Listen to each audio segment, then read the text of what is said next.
ಮಾಧ್ಯಮ ಮಿತ್ರರೇ, ಈ ಪತ್ರಿಕಾಗೋಷ್ಠಿಗೆ ಸ್ವಾಗತ ಮಾಡುತ್ತಾ, ಮೊನ್ನೆ 13 ತಾರೀಕು ನಡೆದಂಥ ಕಾಂಗ್ರೆಸ್ ಪಕ್ಷ ಕಚೇರಿಯಲ್ಲಿ ನಡೆದಂಥ ಒಂದು ಘಟನೆ ಬಗ್ಗೆ ಇವತ್ತು ರಾಜ್ಯದ ಜನತೆಗೆ ಮತ್ತು ಕಾಂಗ್ರೆಸ್ ಪಕ್ಷ ಶಾಸಕರಿಗೆ, ಕಾಂಗ್ರೆಸ್ ಪಕ್ಷ ಧುರೀಣರಿಗೆ ನಾನು ಕ್ಲಿಯರ್ ಮಾಡಲಿಕ್ಕೆ ಪತ್ರಿಕಾಗೋಷ್ಠಿ ಕರೆದೇನೆ. ವಿಶೇಷವಾಗಿ ಮೊನ್ನೆ ನಡೆದಂಥ ಕಾಂಗ್ರೆಸ್ CLP ಮೀಟಿಂಗು ಮತ್ತು ಇನ್ನೊಂದು ಸರ್ವ ಸದಸ್ಯ ಮೀಟಿಂಗ್ದಲ್ಲಿ ಸನ್ಮಾನ್ಯ DK ಶಿವಕುಮಾರ್ ಅವರು ರಾಜ್ಯದ ಜನತೆಗೆ ಕಾಂಗ್ರೆಸ್ ಪಕ್ಷ ಒಂದು ಸಂದೇಶ ಕೊಡ್ತಿದ್ದರು.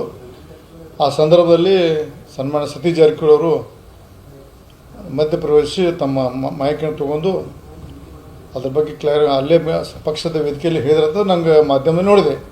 ಆದರೂ ಮಾಧ್ಯಮದಲ್ಲಿ ಬಂದಂಥ ಸುದ್ದಿಯನ್ನು ಖರೆ ತಿಳಿದೆ. ನನ್ನ ಕಾಂಗ್ರೆಸ್ ಶಾಸಕ ಮಿತ್ರರಲ್ಲಿ ಫೋನ್ ಮುಖಾಂತರ ಸಂಪರ್ಕ ಮಾಡಿ ನಡೆದ ಘಟನೆ ಬಗ್ಗೆ ಕೂಲಂಕಷವಾಗಿ ಚರ್ಚಿಸಿ ಇವತ್ತು ಪತ್ರಿಕಾಗೋಷ್ಠಿ ಕರೆದೇನೆ. ಯಾಕಂದರೆ ಅಲ್ಲಿ ನನ್ನ ಹೆಸರು ಪ್ರಸ್ತಾವ ಆಯಿತು. ಅಲ್ಲಿ ಕಾಂಗ್ರೆಸ್ ಪಕ್ಷದ ಸಭೆಯಲ್ಲಿ ಅವಾಗ 13-18 ನಾನು ಕಾಂಗ್ರೆಸ್ ಪಕ್ಷ ಶಾಸಕ ಇದ್ದಾಗ ಸನ್ಮಾನ್ಯ ಪರಮೇಶ್ವರು ಕಾಂಗ್ರೆಸ್ ಪಕ್ಷದ ಅಧ್ಯಕ್ಷರಿದ್ದರು. ರಾಜ್ಯದ ಮುಖ್ಯಮಂತ್ರಿಯಾಗಿ ಸಿದ್ದರಾಮಯ್ಯ ಅವರಿದ್ದರು.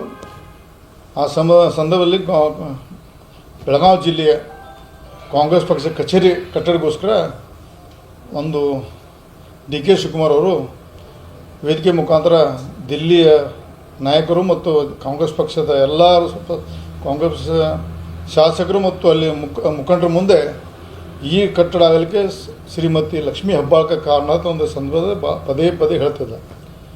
ನನಗೆ ಮಾಹಿತಿ ಪ್ರಕಾರ ಮೊದಲೇ ಸರ್ವ ಸದಸ್ಯ ಸಭೆಯಲ್ಲಿ ಹೇಳಿದ್ರು ಸತೀಶ್ ಜಾರಕಿಹೊಳಿ ಗಪ್ ಕೂತರು. ಅವತ್ತು ಏನು ಚರ್ಚೆ ಗಪ್ ಕೂತು ಹಾಳಾಗಿ ಹೋಗಿ ಗಪ್ ಕೂತರು. ಎರಡನೇ ಬಾರಿಗೆ ಮತ್ತೊಂದು ಮೀಟಿಂಗ್ದಾಗ ಮತ್ತೆ ಅದೇ ಮಾಡಿದ ಸತೀಶ್ ಜಾರಕಿಹೊಳಿ ಎಲ್ಲಿಂದ ಸಿಟ್ಟು ಬದುಕುತ್ತಾ ಅವ್ರಿಗೆ ಇವತ್ತು ಈ ಸಂದರ್ಭ ಧನ್ಯವಾದ ಹೇಳ್ತೀನಿ. ಅವರಿಗೆ ಒಂದು ವಿರೋಧ ಮಾಡೋ ಶಕ್ತಿ ದೇವ್ರಿಗೆ ಕೊಟ್ಟದ ಅಂತ ಮುಂದಿನ ಹಂತದಲ್ಲಿ ಕೊಡ್ಲಕ್ಕೆ ದೇವರಲ್ಲಿ ಲಕ್ಷ್ಮೀ ತಾಯಲ್ಲಿ ಬಿಡ್ಕೋತೀನಿ. ಯಾಕಂದರೆ ವಿರೋಧ ಮಾಡುವಂಥ ಶಕ್ತಿ ಇರಬೇಕು. ಯಾಕೆ ವಿರೋಧ ಮಾಡೋದಕ್ಕೆ ರಾಜ್ಯಕ್ಕೆ ಅನ್ಯಾಯ ಆಗುತ್ತೆ, ಜನಾಂಗಕ್ಕೆ ಅನ್ಯಾಯ ಆಗೈತೆ. ಇವತ್ತು ಸತೀಶ್ ಜಾರಕಿಹೊಳಿಗೆ ನಾನು ಹೃದಯಪೂರ್ವಕ ಅಭಿನಂದನೆ ಸಲ್ಲಿಸ್ತೀನಿ.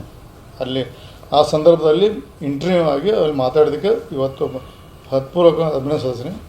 ಆವಾಗ ವೇದಿಕೆ ಮೇಲೆ ಹೋಗಿ ಶಿವಕುಮಾರ್ ಅವರ ಕೈಯಲ್ಲಿದ್ದಂಥ ಮೈಕ್ ತೊಗೊಂಡು ಇಲ್ಲಿ 13-18 ನಡೆದಂಥ ಕಾಂಗ್ರೆಸ್ ಪಕ್ಷದ ಕಚೇರಿ ಯಾರ ಮುಖಾಂತರ ಹೆಂಗಾಯ್ತು ಅಂದರೆ ಸವಿಸ್ತಾರವಾಗಿ ಹೇಳಿದಿರತ್ತೆ. ಅದರಲ್ಲಿ ಮೇನ್ ಆವಾಗ ಶ್ರೀಮತಿ ಲಕ್ಷ್ಮೀ ಹೆಬ್ಬಾಳ್ಕರ್ ಅವರು ಕಾಂಗ್ರೆಸ್ ಪಕ್ಷದ ಜಿಲ್ಲಾಧ್ಯಕ್ಷರಿದ್ದರು. ಅವರು ಒಂದು ನೈತಿಕ ಒಂದು ಅಧ್ಯಕ್ಷರಿದ್ದರು ಅಷ್ಟೇ. ಆದ್ರೆ ಕಟ್ಟಡ ನಿರ್ಮಾಣ ಮಾಡಲಿಕ್ಕೆ ಸನ್ಮಾನ್ಯ ಪರಮೇಶ್ವರ್ ಅವರು, ಮುಖ್ಯಮಂತ್ರಿಯವರು ಸಿದ್ದರಾಮಯ್ಯ ಅವರು, ಆವಾಗಿನ ಲೋಕೋಪಯೋಗಿ ಸಚಿವರಾದ ಮಹದೇವಪ್ಪ, ಇಡೀ ರಾಜ್ಯದ ಒಂದು ನಿರ್ವಹಣಾ ಸಮಿತಿ ಅಂದರೆ ಕಟ್ಟಡ ನಿರ್ಮಾಣ ಸಮಿತಿ ಅಧ್ಯಕ್ಷ ಮಾಡಿದ್ರು ಅವರು. ಈ ಭಾಗದ ಬೆಳಗಾವಿ ವಿಭಾಗ ಮತ್ತು ಮೈಸೂರು ವಿಭಾಗ ಎರಡು ವಿಭಾಗಕ್ಕೆ SC ಮಹದೇವಪ್ಪನ ಕಟ್ಟಡ ನಿರ್ವಹಣೆ ಮತ್ತು ಹಣ ಕ್ರೋಢೀಕರಣ ಮತ್ತು ಇನ್ನು ಅನೇಕ ಎಲ್ಲ ವಿಚಾರಗೋಸ್ಕರ SC ಮಹದೇವಪ್ಪನ ಕಮಿಟಿ ಅಧ್ಯಕ್ಷ ಮಾಡಿದರು. ಆವಾಗ ನಾನು MLA ಇದ್ದೆ. ನಮ್ಮದೊಂದು ಗ್ರೂಪ್ ಆಗಿ ಒಂದು ಲಕ್ಷ್ಮೀ ಹೆಬ್ಬಾಳ್ಕರು ನಮ್ಮ ಟೀಮ್ ಆಗಿ ಒಂದು ಕೆಲಸ ಮಾಡಿದ್ದು ಪಕ್ಷದ. ನಾನು ಮಂತ್ರಿ ಇರಲಿಲ್ಲ, ಸತೀಶ್ ಜಾರಕಿಹೊಳಿ ಮಂತ್ರಿ ಇದ್ರು ಅವರು. ಆವಾಗ ನಾವು ಬಹುಸಂದ ನಾನು ಚಿಕ್ಕವನದ ಕಾಂಗ್ರೆಸ್ ಪಕ್ಷದ ಒಂದು ನಿಷ್ಠಾವಂತ ಕಾರ್ಯಕರ್ತ ಕೆಲಸ ಮಾಡಿ ಶಾಸಕನಾಗಿ ಆ ಸಂದರ್ಭದಲ್ಲಿ ಬಹುಶಃ 4ನೇ ಬಾರಿ ಶಾಸಕ, 5ನೇ ಬಾರಿ ಶಾಸಕ ಇದ್ದೆ. ಬಹುಶಃ 5ನೇ ಬಾರಿ ಶಾಸಕ ಇದ್ದೆ, ಇಲ್ಲ 4ನೇ ಬಾರಿ ಶಾಸಕ ಇದ್ದೆ. ನಾನು ಒಂದು ಸ್ಪಿರಿಟ್ ಕಾಂಗ್ರೆಸ್ ಪಕ್ಷದ ಗೌರವದಿಂದ ಅಭಿಮಾನದಿಂದ ಅದರಲ್ಲಿ ಸಕ್ರಿಯವಾಗಿ ಪಾಲ್ಗೊಂಡು ಎಲ್ಲ ನಾನು ಅಲ್ಲಿ ಈ ಜಾಗ ಬೆಳಗಾವದಲ್ಲಿ RTO ಸರ್ಕಲ್ ಜಾಗ ಅಲ್ಲಿ ಶಂಕರಾನಂದ ಸಾಹೇಬ್ರ ಹೆಸರಲ್ಲೇ ಇದ್ದಂಥ ಭಾಳಷ್ಟು ಕಾಂಪ್ಲಿಕೇಟ್ ಇರ್ತದೆ. ಶಂಕರಾನಂದ ಸಾಹೇಬ್ರ ಹೆಸರಲ್ಲೇ ಆ ಜಾಗ ಇತ್ತು. ಶಂಕರಾನಂದ ಸಾಹೇಬರಿಗೆ ಅವರ ಸುಪುತ್ರಗಳಿಗೆ ನಾನು ಕನ್ವಿನ್ಸ್ ಮಾಡಿ ಇದು ಖಾಲಿ ಬಿದ್ದಿದೆ, ಕಾಂಗ್ರೆಸ್ ಪಕ್ಷ ನೀವು ನಿಮ್ಮ ತಂದೆಯವರು ಶಂಕರಾನಂದ ಸಾಹೇಬರು ಅವ್ರು ತಿರ್ಕೊಂಡಿದ್ರು. ನಿಮ್ಮ ತಂದೆಯವರು ಕಾಂಗ್ರೆಸ್ ಪಕ್ಷದ ಭಾಳಷ್ಟು ದೊಡ್ಡ ಲೀಡರಾಗಿ ಕಾಂಗ್ರೆಸ್ ಪಕ್ಷ ಸೇವೆ ಮಾಡಿದ್ದಾರೆ. ನಾನು ಶಾಸಕ, ಒಬ್ಬ ದಲಿತ ಸಮಾಜ ಇಬ್ಬರು ಬರೋದ್ರಿಂದ ಒಂದು ಕಾಂಗ್ರೆಸ್ ಪಕ್ಷಕ್ಕೆ ಒಂದು ಕಟ್ಟಡ ಆಗಿ ದಯವಿಟ್ಟು ಇದರಲ್ಲಿ ಕೋರ್ಟ್ ಗೀಟ್ ಹೋಗಬೇಡ್ರಿ, ದಯವಿಟ್ಟು ಬಿಟ್ಟು ಕೊಡೋದು ಕನ್ವಿನ್ಸ್ ಮಾಡಿ ನಾನು ಶಂಕರಾನಂದವರು ಓಂ ಪ್ರಕಾಶ್ ಇದ್ರವಾಗ ಅವ್ರಿಗೆ ಓಂ ಪ್ರಕಾಶ್ ಮತ್ತು ಇನ್ನು ಮತ್ತೊಬ್ಬ ಸುಪುತ್ರ ಮುಂಬೈ ಇರ್ತಾರೆ, ಅವ್ರಿಗಿಬ್ಬರು ಕನ್ವಿನ್ಸ್ ಮಾಡಿ ಆ ಜಾಗ ಬಿಟ್ಟು ಕೊಡಿಸಿ ಆಮೇಲೆ ಕ್ಯಾಬಿನೆಟ್ ತಂದು ಅದನ್ನು ಭಾಳ ಕಷ್ಟಪಟ್ಟು ಕ್ಯಾಬಿನೆಟ್ ತಂದು ಆವಾಗ ಕ್ಯಾಬಿನೆಟ್ ಮುಖಾಂತರ ಈ ಆರ್ ಟಿ ಒ ಸರ್ಕಲ್ ಇದ್ದಂಥ ಕಾಂಗ್ರೆಸ್ ಪಕ್ಷಕ್ಕೆ ಭವ್ಯದ ಆಫೀಸ್ ಇದ್ದ ಜಾಗದಲ್ಲಿ ಆ ಜಾಗವನ್ನು ಸಂಕ್ಷೇಮ ಕೊಟ್ಟರು. ಆದರೆ ಆ್ಯಕ್ಚುಲಿ ಫ್ರೀಯಾಗಿ ಕೊಡ್ಬೋದಿತ್ತು. ಆದರೆ 52 ಲಕ್ಷ 54 ಲಕ್ಷ ಮಾಡಿ ಮುಂದೆ ಆಮೇಲೆ ಒಂದು ರಿಕ್ವೆಸ್ಟ್ ಮಾಡಿ ನಾವು ಭಾಳ ಅಮೌಂಟ್ ಜಾಸ್ತಿ ಕಡಿಮೆ ಮಾಡೋಕ್ಕೆ ಪ್ರಯತ್ನ ಮಾಡೋದು. ಆವಾಗ ಅಂದ್ರೆ ಈಗ ಆಗಿಬಿಟ್ಟದೆ ಮತ್ತು ಮಾಡಿದ್ರೆ ಕಾಂಗ್ರೆಸ್ ಪಕ್ಷಕ್ಕೆ ಮತ್ತು ಸರಿ ಹೋಗೋದಿಲ್ಲ, ಹಾಗೆ ತುಂಬಿಡು ರಮೇಶ ಅಂತಂತ ಪರಮೇಶ್ವರರು ಮತ್ತು ಕನ್ವಿನ್ಸ್ ಮಾಡಿದಾಗ ನಾವು ಒಂದೇ ಹಂತದಲ್ಲಿ 54 ಲಕ್ಷ ಭಾಳ ಆಕತಿ.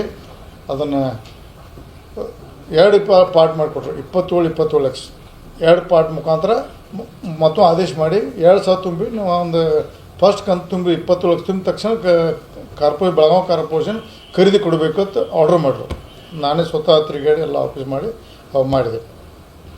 27 ಲಕ್ಷ ರೂಪಾಯಿ ನಾನು ತುಂಬಿದೆ, ಖರೀದಿ ಮಾಡಿಸಿದೆ. ನೀವು ಸ್ವಂತ 27 ಲಕ್ಷ ನಾನು ದಿಲ್ಲಿಯಲ್ಲಿದ್ದೆ, ಒಬ್ಬರ ಮುಖಾಂತರ ತುಂಬಿಸಿ ಆಮೇಲೆ ಅವ್ರು ನನಗೆ ಕೊಟ್ಟೆ. ಅದನ್ನೇ ಕೆಲವು ಒಬ್ಬರು ಹೆಸರು ಹೇಳಕ್ಕೆ ಬರೋದು, ಅದು ಕೊಟ್ಟು ತುಂಬಿಸಿ ಆಮೇಲೆ ಸಂದರ್ಭ ಖರೀದಾದ ನಂತರ ಭಾಳಷ್ಟು ಅದು ನೆನಗುಂಬಿತ್ತು, ಅದು ಬಿಲ್ಡಿಂಗ್ ಆಗಲಿಲ್ಲ. ಆಮೇಲೆ ಮುಂದಿನ ಹಂತದಲ್ಲಿ ನಾ ಮಂತ್ರಿ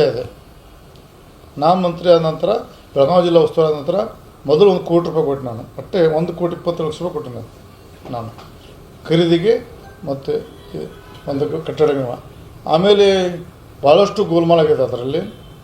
ಅದು ಯಾರು ಮಾಡಿದತ್ತು ನಾನು ಆಫ್ಸರ್ಗಳ ಬಗ್ಗೆ ಹೇಳ್ತೀನಿ. ನಾನು ಅದರಲ್ಲಿ ತೊಗೊಂಡು ಈಗಿನ ನಾವು ಕಟ್ಟಿದ ಇದು ತಟ್ಕೊಳ್ಳೋಂಥ ಜನ ಅದರ ದುಡ್ಡು ತೊಗೊಂಡು ಎಲ್ಲ ತಿಂದು ಗೋಲ್ಮಾಲ್ ಮಾಡಿದ್ದಾರೆ ಭಾಳಷ್ಟು. ಅದನ್ನು ಬೇಕಾದ್ರೆ ನಾನು ಆಮೇಲೆ ಮುಂದಿಂದ ಹೇಳ್ತೀನಿ ಯಾರಿಗೆ ಹೇಳೋದು. ಅದು ಒಂದು ಕಾಂಗ್ರೆಸ್ ಪಕ್ಷದ ಆಯಿತು. ಅದನ್ನು ನಾ ಮಾಡಿದಂಥ ಇವತ್ತು ಲಕ್ಷ್ಮೀ ಹೆಬ್ಬಾಳ್ಕರ್ ತಪ್ಪು.